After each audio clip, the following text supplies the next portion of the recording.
Oke, Assalamualaikum warahmatullahi wabarakatuh. Kita lanjutkan pertemuan kita untuk praktikum penulisan ilmiah, gitu ya. Kemarin kita udah bahas tentang penulisannya, jadi tentang writing structure-nya seperti apa dan bagian-bagian apa aja yang ada di dalam sebuah tulisan ya, dalam sebuah karya ilmiah gitu. Jadi pada umumnya memang terbagi menjadi banyak bagian seperti kemarin udah kita bahas. Dan di sini pada pertemuan kali ini kita akan lebih em, menekankan kepada referencing ya. Jadi menekankan kepada kutipan-kutipan gitu. Gimana sih harusnya kita melakukan kutipan gitu kan. Dan kenapa sebenarnya dari semua bagian structure ini juga kita bahas secara tersendiri gitu ya. Kenapa ini penting banget untuk dibahas. Nah, nanti akan kita tahu ya kenapa ini jadinya penting banget. Oke, sekali lagi juga jangan lupa untuk melakukan presensi ya, melakukan presensi di OCW. Kemudian juga kalau misalnya ada pertanyaan bisa langsung ditanyain lewat WhatsApp group atau dari komen di YouTube ini, di video ini. Kemudian jangan lupa juga untuk belajar dari resources-resources yang lain, terutama dari textbook kita yang utama, dan kemudian juga ditambah dari macam-macam resource yang lain. Baik itu dari internet juga boleh banget ya. Jadi nggak terbatas dari buku-buku aja. Cuman kalau yang dari internet harus cukup selektif untuk dapetin informasinya dari sumber yang kredibel. Oke, kita lanjutkan. Kita bahas sedikit lagi, bahas ulang sedikit tentang referencing ya. Referencing itu sebenarnya apa sih gitu ya? Referencing itu adalah praktek ya atau aktivitas untuk acknowledging in your own writing the intellectual work of others gitu. Jadi sebenarnya di sini adalah aktivitas untuk acknowledging itu memahami dan ngasih tahu gitu ya. Jadi bahwa ada pekerjaan orang lain, ada ide atau pekerjaan orang lain yang di sini disebutkan berupa intellectual work itu yang kita pakai gitu ya. Jadi yang kita pakai di tulisan kita.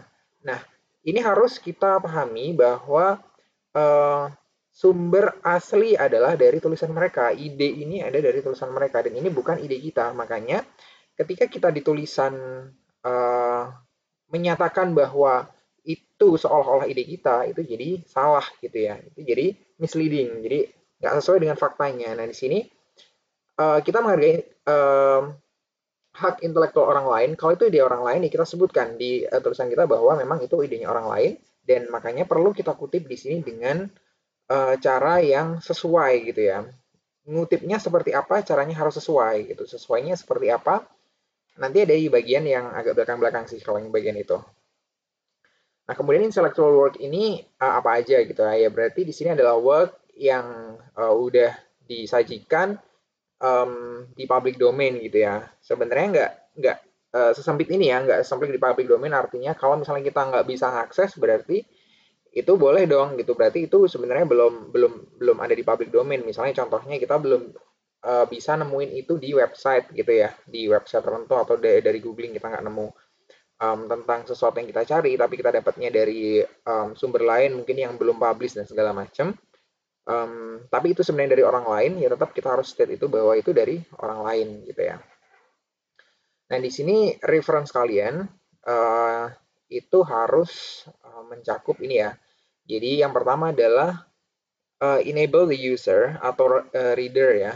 Ini untuk bisa mereka bisa nge-track ya, nge-track sources-nya. Jadi sebenarnya ini tulisannya siapa sih? Sebenarnya ini idenya siapa gitu ya. Dengan adanya sitasi yang sesuai, yang kutipan yang pas tadi itu dengan format yang baik, dengan penulisan yang lengkap dan utuh gitu. Jadinya nanti yang baca akhirnya tahu, oke ini ternyata tulisannya misalnya di sini tulisannya Neville gitu ya. Jadi seperti yang saya kutip di bawah ini adalah tulisan dari bukunya Neville. Judul bukunya adalah The Complete Guide to Referencing and Avoiding Plagiarism gitu ya. Jadi dengan seperti ini kita jadi tahu kita mau nyari kalau misalnya informasi ini lebih lengkap itu di mana dan tulisan aslinya itu seperti apa kita mau nyari gampang gitu ya. Jadi kalau misalnya contohnya di sini saya yang ngutip karya Neville ini. Kalau misalnya nanti kalian nyari karya Neville ini ya tinggal cari aja di browser dengan keyword tadi itu ya, the complete guide to referencing dan lain sebagainya. Jadi itu yang pertama. Kemudian yang kedua, your reference list should only include sources cited in the text of your assignment as in text stations ya. Jadi kita jangan sampai juga di reference list nanti atau di daftar pustaka atau bibliografi mungkin beberapa orang nyebutnya itu kita masukin terlalu banyak ya, terlalu banyak dan itu sebenarnya nggak ada di kutipan di halaman di body of uh, paper kita gitu ya. Jadi di paper kita sebenarnya nggak ada. Kita nggak ngutip misalnya dari um, let's say Kotler gitu ya. Kita sama sekali sebenarnya di situ nggak nyebut Kotler atau mungkin teori dari Kotler, istilah yang Kotler sampaikan atau lain sebagainya. Atau dari bukunya Kotler kita ngambil, itu sebenarnya nggak ada, cuman untuk banyak-banyakin daftar pustaka biar kelihatan keren gitu, akhirnya kita tambahin Kotler itu. Kotler kan pemasaran secara umum gitu kan, ngomong tentang marketing mix misalnya. Nah ini kan ada hubungannya dengan marketing mix gitu. Tapi di atas sebenarnya itu nggak disebutin, baik itu di literatur review atau mungkin di pembahasan dan lain sebagainya, itu sebenarnya belum pernah disebutin gitu ya. Nah jadinya nggak pas ya, dan itu nggak boleh. Jadi nggak boleh itu dilakukan. Jadi yang kita tulis di reference list di bagian daftar pustaka kita, ya yang ada di atas tadi gitu ya. Malah akan lebih baik kalau nanti mungkin prakteknya nanti akan ada di Mendeley ya. Kita akan coba buat dari citasi ini yang ketika misalnya file itu PDF, kita klik citasinya, misalnya di situ ada tulisan ini ya Neville Collins dalam kurung 2010 seperti yang ada di bawah yang di slide ini ya. Neville Collins 2010 gitu ya. Kemudian ketika itu diklik di halaman mungkin di halaman literatur review ya, itu masih kita sedang bahas tentang ini, misalnya tentang teori-teori, kemudian di situ kita ngutip dari Neville Collins tahun 2010, ketika itu klik, itu nanti langsung masuk ke halaman daftar pustaka gitu ya. Halaman daftar pustaka yang di situ nyebut Neville Collins gitu. Kemudian lebih jauh dari itu kita juga bisa menambahkan DOI ya. DOI itu kode yang nanti bisa merujuk kepada link di website gitu ya. Jadi kalau misalnya kita mau nyari dokumen tertentu, ya langsung kita masukkan DOI-nya aja. Jadi ketika itu kita klik pun dari reference list kita, itu langsung bisa masuk ke website untuk artikel yang dimaksud gitu. Jadi gampang banget. Kita nggak perlu ngetik-ngetik lagi. Kita nggak perlu judulnya tadi apa ya. Kita googling the complete guide to referencing dan lain sebagainya. Jadi itu masih makan waktu. Ada cara yang lebih cepat lagi. Cuman yang jadi pertanyaan adalah apakah DOI ini adalah bagian dari daftar pustaka di kampus UNS? Sepertinya bukan gitu ya. Jadi ini memang kalau aturannya itu memang bukan bagian dari reference list atau bagian dari daftar pustaka, maka memang nggak bisa kita masukin ya. Jadi khusus untuk yang DOI tadi kita kesampingkan. Cuman ini sebagai informasi aja bahwa sebenarnya daftar pustaka itu bisa se terkoneksi itu gitu ya. Jadi kita dari tulisannya di body papernya tadi ya di pembahasan misalnya atau di bagian uh, review literatur gitu ya. Ketika itu kita klik, kita nyampe-nya ke daftar pustaka kita klik lagi, kita nyampe-nya ke website gitu ya. Jadi kita bisa mengakses source-nya itu langsung di website gitu. Cuman ya tergantung juga ketersediaan di website. Nah, tadi sempat saya sebut sedikit ya tentang kalau misalnya kita nambahin di daftar pustaka yang nggak ada kaitannya, oh bukan yang nggak ada kaitannya, yang belum pernah kita sebutkan, belum pernah kita kutip di bagian-bagian sebelumnya di paper kita, hanya for the sake of keren aja gitu ya, itu nggak boleh kan ya, jadi nggak boleh. Tapi apakah sebenarnya yang jadi pertanyaan, emang keren kalau misalnya daftar pustakanya panjang gitu ya. Jadi kalau misalnya yang dikutip itu banyak, itu emang keren gitu. Secara umum, iya, memang keren ya. Jadi ketika daftar pustaka itu panjang, banyak yang dikutip, yang dipelajari, yang direview, itu akan semakin bagus gitu. Cuman harus reflect sebenarnya ya, harus reflect memang itu benar-benar literatur yang direview, kemudian dikutip di bagian literatur review, kemudian atau di bagian lainnya. Jadi harus reflect ya. Jadi nggak boleh yang tadi itu kita cuma sekedar nambah-nambahin aja tapi hanya buat terlihat keren gitu. Padahal sebenarnya kita juga agak baca ataupun nggak ngutip bahkan sama sekali di paper kita. Jangan sampai seperti itu. Jadi memang kita harus benar-benar untuk bisa buat daftar pustaka yang bagus seperti itu ya memang kita harus baca gitu ya, harus baca dari beberapa sources. Jadi nanti itu bakal tampil kelihatan di daftar pustaka. Jadi itu menunjukkan seberapa banyak literatur yang kita review, kemudian ya seberapa berusaha sih sebenarnya kita untuk bisa buat research atau penelitian yang bagus gitu ya. Karena nggak sedikit juga yang reference list itu daftar pustaka itu hanya pendek sekali ya, mungkin cuma 5 atau 10. Itu masih tergolong sedikit gitu ya. Apalagi kurang dari itu parah gitu ya. Jadi jangan sampai seperti itu. Nah, ini sedikit perbedaan aja antara reference list sama bibliografi ya. Jadi ini istilah yang sering kita pakai dan interchangeable ya. Jadi kadang kita nyebutnya bibliografi, kadang kita nyebutnya daftar pustaka gitu ya. Cuma di sini ada sedikit perbedaan. Sebenarnya dua-duanya sama ya. Dua-duanya menunjukkan karya-karya orang lain yang memang kita kutip gitu. Cuman skupnya aja yang berbeda. Kalau reference list itu kita nge-cite tadi itu, kita mengutip, kita menampilkan artikel-artikel atau buku atau dan sources-sources lain yang memang kita kutip di atas gitu ya. Ya emang benar-benar literally kita tulis, kita kutip di atas gitu ya. Jadi hanya sebatas itu. Kalau misalnya nggak pernah kita kutip sama sekali, misalnya tadi ya yang saya contohin, nggak pernah disebutkan di atas tuh Neville Collins 2010, maka ya jangan ditampilin di daftar pustaka. Ada tiba-tiba ada Neville Collins gitu ya. Kalau misalnya nanti lihat daftar pustakanya ini yang mana Neville Collins ini tadi dibahas yang di bagian mana, kita kan nggak bisa nunjukin. Kemudian kalau misalnya bibliografi itu lebih skopnya lebih besar ya, lebih luas ya. Jadi bibliografi itu juga mencakup juga materi atau yaitu teks-teks, jurnal dan lain sebagainya yang kita pakai untuk persiapan ya, preparation untuk research kita. Cuman ini nggak umum, bibliografi ini nggak umum kalau di dunia research ya. Kalau yang kita pakai lebih cenderung ke reference list gitu ya. Jadi yang benar-benar memang udah kita kutip di atas.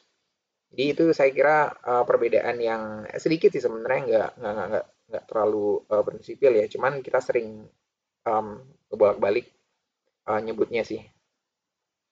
Nah, kemudian hubungannya sebenarnya reference ini dengan plagiarism gitu ya. Kalau misalnya kita nggak bisa nampilin tadi itu bahwa ini adalah kutipan atau ide atau mungkin pendapatnya siapa, kemudian kita seolah-olah di situ di karya kita sepertinya menyiratkan bahwa itu adalah ide kita bahkan atau mungkin kita state dengan lugas bahwa itu ide kita, maka itu termasuk kategori plagiarism ya. Plagiarism itu ngaku-ngaku ya. Ngaku-ngaku kalau kerjaannya orang lain itu atau idenya orang lain itu ide kita gitu ya. Jadi di sini plagiarism is presenting someone else's work or ideas as your own gitu ya. Jadi seolah-olah kayak punya kita atau emang kita sengaja melakukan itu. Jadi with or without their consent gitu ya. Dengan atau tanpa konsennya mereka, dengan atau tanpa sepengetahuan atau izinnya mereka gitu ya. By incorporating it into your work without full acknowledgement gitu. Jadi walaupun sebenarnya kita dikasih izin gitu ya. Contoh kita dikasih izin sama Colin nih. Kita bilang, Colin aku mau ngutip ya di paperku dari beberapa papermu gitu aku kutip ya gitu. Mungkin si Colin juga oke, seneng banget dikutip, silahkan banget gitu ya. Cuman ketika kita prosesnya ketika ngutip, kita nggak state bahwa itu adalah tulisannya Colin gitu ya. Jadi itu salah gitu. Tetap aja salah gitu. Walaupun kita sebenarnya tadi secara lisan mungkin atau secara tulis, secara email misalnya kita udah dapat izin dari dia gitu ya. Cuman ketika orang lain baca nggak akan kelihatan bahwa itu adalah tulisannya Colin gitu ya, bahwa itu adalah idenya Colin gitu sebelumnya. Jadi itu yang dimaksud di sini with or without their consent. Kemudian di sini mencakup ya plagiarism itu mencakup all published and unpublished materials. Jadi walaupun sudah dipublish di jurnal ataupun yang belum juga dipublish gitu ya. Belum juga dipublish, kalau itu memang karya orang lain ya tetap harus kita sebutkan itu karya orang lain gitu ya. Baik itu di manuskrip, printed, or electronic form gitu ya. Jadi jangan gampang ngegampangin bahwa kalau misalnya kita ngambil dari source yang ada di internet itu langsung kita comot gitu ya. Jadi jangan segampang itu juga karena referencing itu juga mencakup sebenarnya sources-sources yang ada di dunia digital juga gitu ya. Di website itu juga termasuk gitu. Maka sebenarnya ya tetap aja cantumin juga gitu ya. Kemudian yang terakhir ini adalah plagiarism, may be intentional, or reckless or unintentional ya. Jadi bisa jadi emang plagiarism ini dilakukan dengan sengaja gitu ya, dengan sengaja. Entah motivasinya apa macam-macam ya, entah pengen kelihatan keren, pinter, atau memang sekedar ngaku-ngaku dan lain sebagainya. Bisa jadi, kemudian bisa jadi reckless ya, karena emang kecerobohan kita nggak apa namanya, nggak aware bahwa ya ini harusnya sitasi dengan baik, kemudian kita tampilkan di daftar pustaka dengan baik juga, kita nggak ngelakuin itu gitu ya. Jadi kelewatan misalnya contohnya. Jadi ada beberapa yang mungkin kita udah ngutip, tapi kelewatan kita belum nyebutin di situ ini karyanya siapa dan lain sebagainya. Kemudian yang terakhir adalah unintentional ya. Ini benar-benar nggak sengaja sama sekali gitu ya. Benar-benar kita nggak ngerti. Cuman dua hal ini sebenarnya reckless sama unintentional itu sebenarnya bisa diminimalisir ya. Kalau intentional itu kan tergantung dari kitanya masing-masing ya. Jadi kalau emang jahat ya berarti ya niat emang dari awal emang niat mau nyuri idenya orang lain gitu ya. Mau emang bener-bener nyantumin tanpa ngutip tanpa nyebutin kalau itu karyanya orang lain gitu. Cuman kalau reckless sama unintentional ini sebenarnya bisa diminimalisir gitu ya. Karena sebenarnya kita nggak pengen untuk ngelakuin plagiarism gitu ya. Sebisa mungkin kita terhindar dari ini. Cuman karena sistem kerja kita yang kurang tepat, jadinya ini terjadi gitu ya. Kita udah terlalu fokus sama baca-baca-baca, langsung kita kutip, langsung kita next ke section berikutnya dan segala macam. Kelewatan akhirnya ketinggalan, nggak terkutip dengan baik gitu ya.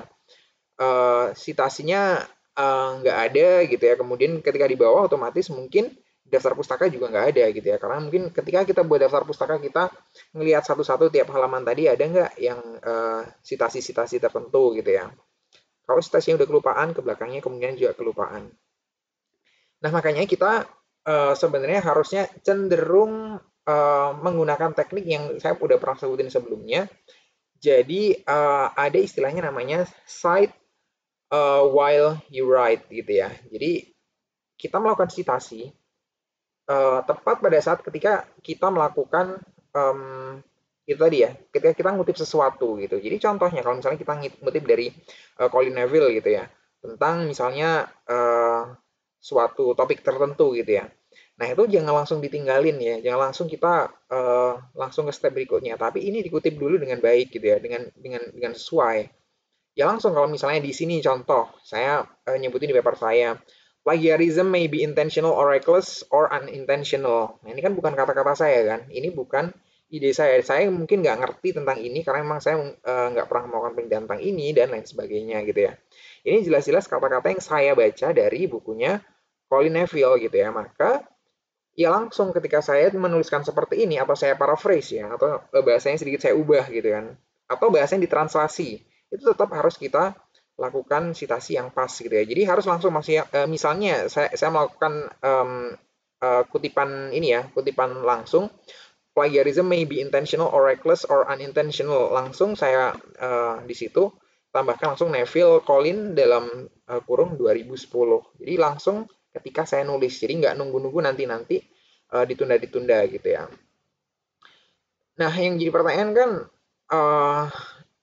nggak ini dong, maksudnya kalau misalnya satu kali ngutip langsung ditulis siapa yang di situ pengarangnya yang kita kutip, kemudian langsung di daftar pustakanya juga langsung kita tambahin, bakal ribet dong gitu kan. Padahal kan kita juga buat daftar pustaka biasanya juga belakang-belakangan gitu ya. Nah, itulah pentingnya kenapa kita harus memakai yang namanya reference management software gitu ya. Jadi reference management software ini adalah software yang kita pakai buat referencing ya, buat daftar pustaka dan citasi sebenarnya. Jadi kalau kita ngomong referencing di sini itu nggak hanya kita ngomong tentang daftar pustaka ya. Daftar pustaka itu kalau sebutannya bahasa Inggris di sini adalah reference list ya. Atau tadi sedikit berbeda tadi ada bibliografi. Cuman kalau kita ngomong tentang referencing itu adalah tadi tuh kita acknowledgement ya. Jadi ketika kita ngutip, kita nunjukin itu bahwa itu karya orang lain. Termasuk dalam ini citasi. Kita cite tadi itu ngutip, langsung kita buat citasinya gitu ya. Jadi di sini kenapa kita harus pakai software ini adalah yang pertama kita biar nggak stres ya, biar nggak stres, kita nggak pusing-pusing mikirin citasi gitu ya. Jadi biarlah mungkin 90 atau 80% pekerjaan citasi itu dilakukan oleh software gitu ya, nggak oleh kita. Jadi nggak oleh kita secara manual gitu. Kemudian yang kedua adalah keep track of every bibliographic reference used or seen gitu ya. Jadi yang udah kita pakai kita bisa highlight, kita bisa kasih favorite ya, jadi bintang di star dan segala macam itu kita bisa lakuin gitu ya. Jadi misalnya kita lagi buat research tertentu gitu ya. Nanti untuk misalnya di dalam review literatur kita kan mau nge-review beberapa teori misalnya. Jadi di situ kita buat folder sendiri misalnya, kita highlight mana yang mau kita masukkan yang penting atau yang sudah kita masukkan sedang kita pelajari dan segala macam. Itu semuanya bisa dilakukan di software ini gitu ya. Jadi kita nggak manual. Kalau manual kayak gimana ya? Kita bagi di folder-folder gitu kan. Kita nanti ya buka di Adobe Reader, kemudian kita highlight dan lain sebagainya. Itu jadi kurang cepat. Nah, kemudian di sini ada juga backup your bibliographic data gitu ya. Jadi yang dimaksud backup di sini beberapa software itu menawarkan cloud ini ya, cloud sync ya, cloud storage gitu. Jadi itu bisa kita manfaatin buat nge-backup gitu ya. Jadi in case ya semoga nggak terjadi laptop kita misalnya error gitu ya, hard disknya rusak, filenya hilang semua atau laptopnya dicuri, laptopnya kecemplung something gitu ya. Jadi itu bisa kita hindari dengan cloud tadi itu ya. Cloud ini sebenarnya bisa kita manfaatin yang dari Google juga dan atau mungkin Dropbox dan lain sebagainya. Cuman tadi itu nggak terkoneksi secara ini ya, secara langsung dengan aplikasi softwarenya ini jadinya gitu ya. Kalau kita masih pakai cloud yang di luar ya, kita manfaatkan aja cloud yang ada di masing-masing aplikasi gitu ya. Kemudian kita juga bisa tag, search, and sort. Ya ini sebenarnya tadi saya sebutin ya di keep track tadi. Jadi kita bisa nge-tag, kita kasih bintang, kita kasih hashtag apa, kita kasih ini sebenarnya masuk di bahasan apa. Kemudian kita bisa search juga, search baik in text search ataupun misalnya dari title search gitu ya. Jadi kita mau nyari misalnya tentang customer expectation gitu ya. Customer expectation itu ada di bukunya siapa aja sih atau ada di jurnal apa aja ya. Dari banyak jurnal yang udah masuk di database Mendeley kita jadi gampang nanti nyarinya. Mendeley akan bantu kita nyariin untuk di teks mana atau di buku mana yang ngebahas tentang itu gitu ya. Yang emang bener-bener exactly nyebut tadi ya, nyebutin yang customer expectation tadi ya, karena emang search-nya harus pas gitu. Jadi seperti itu. Bakal memudahkan banget gitu. Kemudian kita juga make it easier to insert station ya into your document. Nah ini tadi yang saya sebutin istilahnya adalah cite while you write gitu. Jadi ketika kita ngetik langsung aja kita masukkan gitu. Seberapa susah sih? Gampang banget gitu ya. Nanti akan kita bahas di praktek. Gampang banget untuk masukin salah satu atau yuk langsung banyak pun kita untuk masukin kutipannya akan gampang banget. Jadi dengan plugin namanya nanti ada plugin yang bisa kita pakai yang terkoneksi di Microsoft Word gitu ya. Jadi secara otomatis nanti ketika plugin itu kita install ya kita tinggal pencet shortcut tertentu. Kemudian langsung search dari situ langsung search siapa pengarangnya, udah kita langsung bisa pilih, udah selesai. Gitu aja. Jadi citationnya langsung muncul di situ. Misalnya tadi ya siapa namanya tadi? Oh, yang ini udah ganti. Jadi misalnya Saunders gitu ya tahun 2019 gitu ya. Itu langsung muncul di sebelahnya gitu ya. Dan itu otomatis gitu. Kalau misalnya nanti dokumen yang di Mendeley ini kita ubah, oh salah ini kayaknya saya ngasih tahunnya. Ternyata tahunnya bukan 2019, ternyata tahunnya 2018. Nanti juga akan secara otomatis nge-sync ke dokumen kita gitu ya. Jadi kita nggak ganti satu-satu.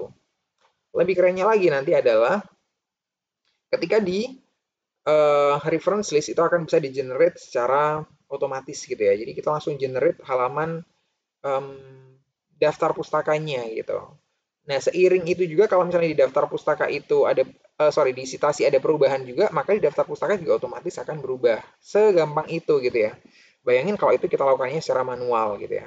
Dan perlu kalian pahami juga masih banyak banget, bahkan mayoritas masih melakukan itu secara manual, dan itu udah seharusnya di tahun 2020 udah ini ya, udah punah harusnya style yang seperti itu, karena bakal susah banget, standar pun akan susah kita jaganya.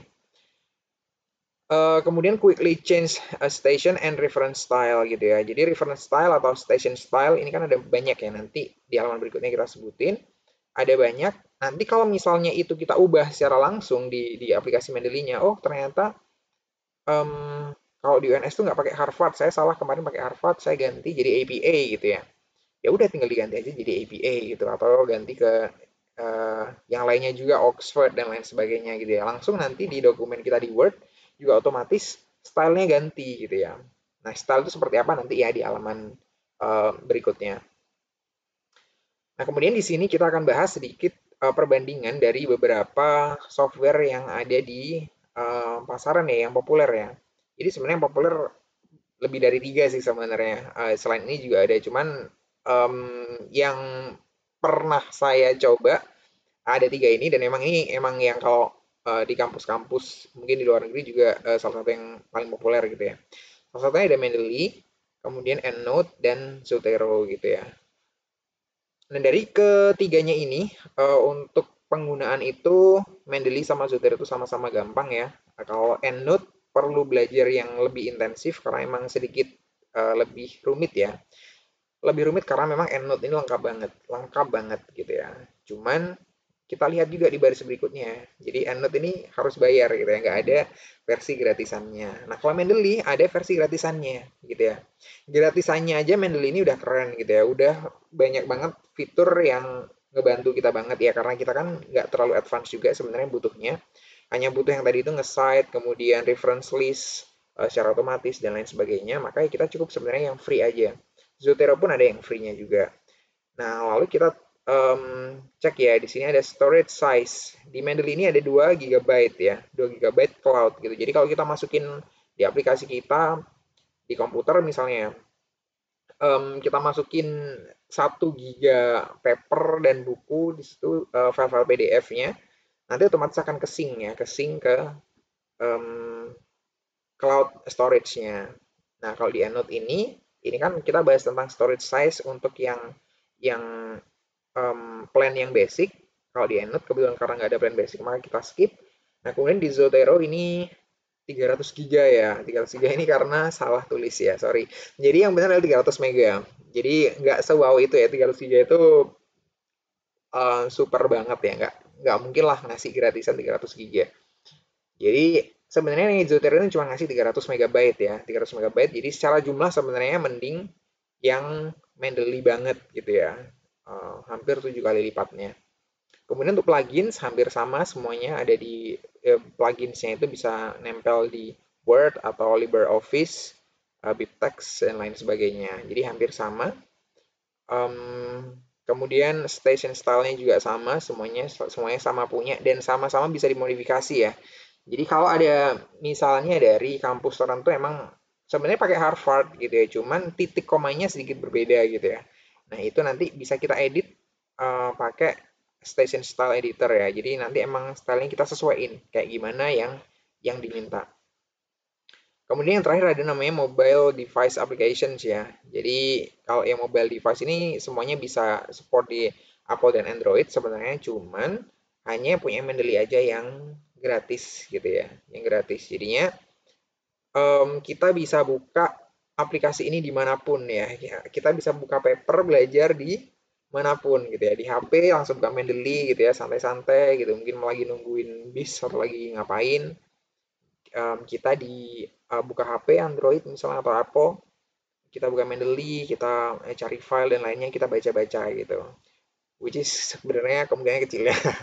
Jadi kemungkinannya kecil untuk kita pakai di jalan-jalan karena memang untuk membaca seperti itu, kita udah pernah bahas sebelumnya, kita emang perlu waktu tersendiri untuk bisa baca, untuk bisa nge-review literatur dengan baik gitu ya. Jadi nggak sesantai kita baca novel gitu, ini memang agak sedikit berbeda. Cuman itu ya, kalau emang lagi kita butuhin banget, kita bisa kapanpun sebenarnya langsung buka itu di aplikasi Android atau Apple tadi itu ya. Jadi kalau kita lagi butuh banget, oh ini siapa ya yang kemarin kayak aku ingat sesuatu gitu ya, langsung kita ngecek, dilihat itu bisa gitu. Ini terhubung sama tadi yang em, cloud storage-nya itu ya. Oke, itu tentang software tadi ya. Saya kira udah clear. Oh sorry, tadi belum selesai deh. Jadi dari tiga ini mana yang paling direkomendasikan? Kalau dari saya pribadi itu merekomendasikan yang Mendeley. Kenapa? Yaitu tadi storage-nya dia gede, kemudian dia juga gampang banget pakainya. Kalian pasti langsung bisa, walaupun belum pernah pernah pakai, akan langsung bisa gitu ya. Sekali praktek udah, saya yakin udah langsung ahli gitu ya. Nggak juga kalau ahli, cuman gampang banget. Emang pakainya gampang banget. Kemudian itu tadi untuk di mobile devices itu ada free-nya juga. Jadi sebenarnya value for money ya karena kita nggak bayar sebenarnya. Value for free versionnya itu di Mendeley ini paling oke gitu ya. Paling oke. Jadi bisa di-download di mana aja, kapan aja dan segala macam. Jadi nanti ke depan kita akan pakai Mendeley. Kemudian kita akan ngomong di sini tentang um, station style ya. Ini ada di section yang terakhir. Di station style itu apa sih station style itu? Jadi station style itu seperti tadi saya sebutkan bahwa sebenarnya itu adalah set of rules ya. Jadi memang aturan-aturan atau mungkin panduan untuk nge-cite sources di academic writing. Ini perlu diatur biar yang baca nggak bingung gitu ya. Yang baca itu udah terbiasa. Oh, kalau yang dimaksud tadi kayak misalnya saya sebutin Saunders dalam tanda kurung 2019 berarti maksudnya ini adalah tulisannya Saunders di tahun 2019 gitu ya. Dokumennya yang mana yaitu kita cari di daftar pustaka. Nah, model yang udah disepakati secara umum seperti ini ya dan udah diterima oleh dunia akademik secara umum itu yang kita pakai gitu ya. Jadi kita nggak buat-buat sendiri, nggak nyiptain aneh-aneh sendiri gitu ya. Apalagi eh, kita yang mungkin sekelas di tingkat prodi atau tingkat fakultas nggak mungkin gitu ya. Bahkan di tingkat universitas pun nggak mungkin gitu. Kita akan cenderung memakai format yang sudah diterima secara umum gitu. Kemudian station style guidelines are often published in official handbook. Nah ini ya, official handbook ini adalah buku panduan penulisan karya ilmiah yang ada di masing-masing organisasi. Kalau di kita berarti di UNS atau di Prodi gitu ya, harusnya ada. Ini lagi kita cari ya, lagi kita cari. Karena ini akan kita bahas di pertemuan mendatang gitu ya. Tentang buku ini. Jadi gimana sih nulisnya, formatnya seperti apa, marginnya berapa, pakai font apa, dan segala macam termasuk station style yang disyaratkan itu yang seperti apa ya, nanti harusnya ada di buku panduannya ya, buku panduan penulisan karya ilmiah. Nah kemudian di sini ada beberapa contoh station styles ya dari APA, MLA dan Harvard, Chicago, Turbian dan lain sebagainya. Nah ini sebenarnya pada umumnya di sini tolong dipahami pada umumnya, jadi nggak harus. Jadi pada umumnya memang di disiplin ilmu tertentu itu menggunakan style yang tertentu. Jadi stylenya memang berbeda gitu ya. Karena memang menyesuaikan juga dengan kebutuhan dari masing-masing disiplin ilmu. Jadi kalau misalnya di sini seperti APA itu mostly dipakai di education ya. Jadi di jurusan education, psychology, and sciences gitu ya. Jadi cenderung mereka akan memiliki kesamaan memang di sini. Nah, kemudian kalau misalnya bisnis itu di mana gitu ya? Di MLA? Bukan. MLA itu untuk yang humanities ya. Bisnis itu termasuk kita yang di pemasaran itu cenderung biasanya memakai Harvard gitu ya. Nah, saya dari saya D3, S1 sampai S2 itu memakai style yang sama, Harvard terus gitu ya. Walaupun ada sedikit modifikasi. Tapi modifikasi cuman berupa titik dan koma dan segala macam. Jadi bukan modifikasi yang prinsip ya. Jadi kita pakai Harvard yang ada di bawah ini gitu ya. Jadi Harvard sama Chicago ada bedanya, ada bedanya. Jadi Chicago atau Turbian ini cenderung optional ya. Jadi bisa pakai Harvard yang stylenya yang tadi itu. Sorry, yang ntar lagi akan saya jelasin. Bisa juga dengan cara yang digabung dengan yang stylenya Oxford gitu ya. Jadi bisa dipilih yang Chicago ini. Tapi kita akan lebih spesifik akan pakai Harvard gitu. Sama di buku-buku yang semua buku panduan yang dari UNS itu memakai style yang Harvard ya, yang untuk bisnis. Nah, kemudian terakhir, ini bagian terakhir. Jadi Harvard station style itu dikenal juga dengan istilah other date style ya. Jadi emang di sini kita nyebutin ini yang di bawah ya, yang di example ini kita nyebutin author-nya siapa, kemudian date-nya kapan gitu ya. Lebih ke tahun sebenarnya sih ya, bukan tanggal gitu. Kepanjangan kalau kita nyebutin tanggal. Tanggal di mana suatu karya itu dipublish gitu ya, dipublish kemudian sama atau buku itu dicetak gitu. Jadi tanggalnya seperti itu dan itu biasanya jelas ya, jelas disebutin dari artikelnya, dari jurnalnya itu udah jelas disebutin. Kemudian em, jadi ini in Harvard style the in text station can be in brackets in the body of the text or in footnotes and uses the author surname and the date of publication. Jadi ini ya tadi. Jadi surname-nya yang dipakai. Jadi seperti saya misalnya nama saya Maeda Dei Chandra, kalau dikutip jadi Chandranya dulu gitu ya. Chandra, Maeda Dei gitu ya. Jadi nama belakangnya dulu karena nama belakang yang biasa memang lebih dipakai biasanya kalau di luar negeri ya. Kemudian kalau misalnya ada halaman tertentu yang kita emang spesifik merujuk ke halaman tertentu, maka kita juga sebutin juga halamannya. Di sini dicontoh nggak ada cuman. Jadi kalau ini Shriver and Atkins 1999. Kalau ada halamannya kita tambahkan lagi koma P berapa sampai berapa. Misalnya P31 sampai 34. Misalnya contoh ya kayak gitu bisa. Kemudian full details are only listed in the bibliography or reference list. Jadi detailnya, jurnalnya yang mana, detail list lengkapnya itu ada di bibliografi semuanya, ada di reference list ya, ada di belakang semuanya di daftar pustakanya. Jadi kita nggak nyebutin itu di footnote gitu ya. Karena kalau yang Oxford style itu sebutnya di footnote. Jadi di halaman itu kita langsung citasi, misalnya tadi ya, Saunders 2009, langsung di footnote di halaman yang sama kita juga langsung nyebutin seperti ini, seperti yang saya sebutin ini ya, ini ada di footnote gitu ya. Cuman kalau yang di presentasi ini memang saya sesuaikan biar buat gampang aja kan ketika ngeliat, oh ini sumbernya. Tapi kalau misalnya yang di paper nggak seperti ini. Kalau yang Harvard Style ya di belakang ya. Jadi ini nggak ada harusnya di bawah ini. Nggak boleh. Karena emang beda stylenya. Jadi kayak gitu aja. Jadi example-nya kayak gini. Kalau yang di buku kayak gini ya, di index-nya, ketika di teks di body paper kita, itu ya cuman nyebutin nama belakang sama tahun. Kemudian di reference list atau bibliografinya, kita sebutin lebih lengkap ya. Jadi nama pengarangnya, tahunnya, kemudian judul bukunya, edisi keberapa, kemudian penerbitnya siapa gitu. Sama kalau website kayak gitu juga. Siapa sih pemilik websitenya ini gitu ya. Jadi kan National Autistic Society tahunnya 2014. Kita di sini juga di bawahnya lebih lengkap lagi.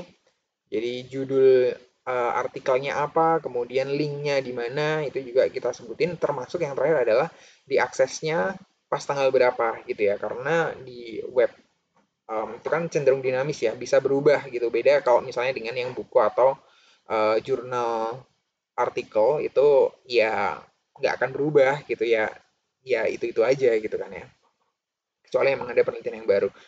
Oke, itu semua dari yang kita pelajari hari ini ya. Jadi emang um, referencing ini harus hati-hati banget kita, nggak terlalu rumit sebenarnya, nggak terlalu rumit apalagi kalau kita pakai tadi ya, pakai software ya. Jadi kalau nggak pakai software emang rumit banget sih, jadi rumit banget dan saya sama sekali nggak rekomen gitu ya. Bahkan saya cenderung lebih mengharuskan kalian pakai software daripada manual gitu karena udah nggak zamannya kita pakai-pakai yang manual ya. Oke, itu aja dari pertemuan kita hari ini. Kalau misalnya ada pertanyaan silakan tanya di grup WhatsApp atau di komen ya di YouTube ini di video.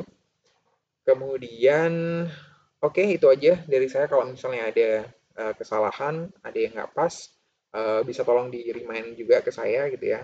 Dan atas hal itu juga saya mohon maaf kalau misalnya ada kesalahan. Thank you semuanya, selamat belajar, tetap semangat ya. Assalamualaikum warahmatullahi wabarakatuh.